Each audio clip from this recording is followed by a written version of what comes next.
Nut বল্টু ছাড়াই British আমলে তৈরি এই সেতু আজও কলকাতার গর্ব। কোন সেতুর কথা বলছি বলুন তো? হ্যাঁ, ঠিক ধরেছেন, আজ আমরা বলবো হাওড়া ব্রিজের কথা। কলকাতার প্রবেশদ্বার বলতে আজও সবাই হাওড়া ব্রিজকেই বোঝে।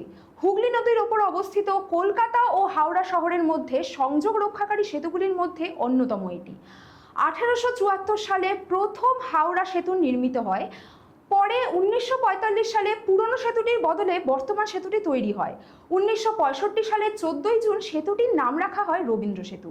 রবীন্দ্র সেতু বঙ্গোপসাগরীয় প্রবল ঝড়ঝঞ্ঝা সহ্য করতে সক্ষম। এই সেতু দিয়ে দৈনিক 80,000 যানবাহন এবং প্রায় 10 লক্ষ পথচারী চলাচল করে। নিজেদের বাণিজ্যিক সুবিধার জন্যই হাওড়া ব্রিজ নির্মাণের পরিকল্পনা করেছিলেন ইংরেজরা। প্রথমে তা ব্যবহার করা হতো বাণিজ্যিক কারণেই। মালবাহী গাড়ি যাতায়াত করত সেতু দিয়ে। সেই সময় গঙ্গা নদীতে জাহাজ, স্টিমার যানজট ইংরেজ ব্যবসায়ীদের মাথা ব্যথার কারণ হয়ে দাঁড়িয়েছিল।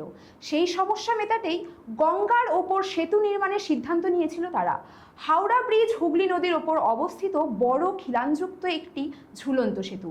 প্রথমে সেতুটির নাম ছিল নিউ হাওড়া ব্রিজ। কবিগুরু রবীন্দ্রনাথ ঠাকুরের নাম অনুসারে সেতুটির নাম পরিবর্তিত হয়ে পরবর্তীতে রাখা হয় রবীন্দ্র সেতু। সেতু নির্মাণের ভাবনা শুরু হয়েছিল সেই ইংরেজ আমলে। তখন সালটা 1855 কি 56। সেতু নির্মাণের জন্য একটি কমিটিও তৈরি করা হয়েছিল, কারণ ততদিনে গঙ্গার দুই পাড়ে জাঁকিয়ে বসেছিল ইংরেজদের কারবার। তৈরি হয়েছিল নতুন নতুন কারখানা। তাই হাওড়া থেকে কলকাতার জন্য একটি সেতুর দরকার হয়ে পড়ে। সেতু কমিটিতে এই নিয়ে আলোচনা শুরু হয়েছিল। কোনো এক অজ্ঞাত কারণে পরবর্তীতে তা ঠান্ডা ঘরে পাঠানো হয়।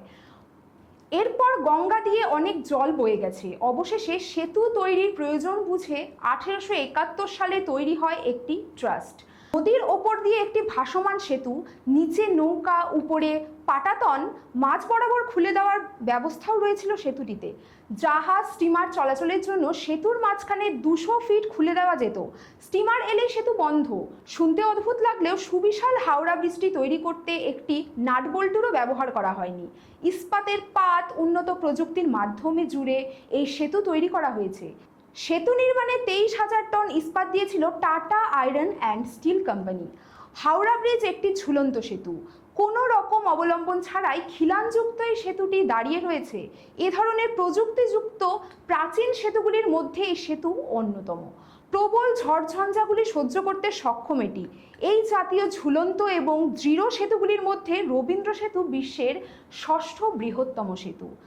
ইংরেজ উপনিবেশ, দ্বিতীয় বিশ্বযুদ্ধ, দেশ স্বাধীনতার মতো নানা ঘটনার সাক্ষী সে। সাধারণ জনতার জন্য সেতু খুলে দেওয়ার পর প্রায় 77 বছর পেরিয়ে গেছে। একটা সময় ব্রিজের উপর দিয়ে ট্রাম চলতো, কিন্তু গতিতে পাল্লা দিতে না পারায় 1993 সালে সেই ট্রাম চলাচল বন্ধ করে দেওয়া হয়। আজ হাওড়া ব্রিজ সন্ধে হলেই আলোয় ঝলমল করে ওঠে। দূর থেকে বোঝা যায় ওইখান থেকেই কলকাতার শহর শুরু। অবশ্য অন্য দিক দিয়ে দেখলে বোঝা যায় ওইখানে শহর কলকাতার শেষ। আজ এইটুকুই, দেখা হচ্ছে পরবর্তী এপিসোডে। ধন্যবাদ।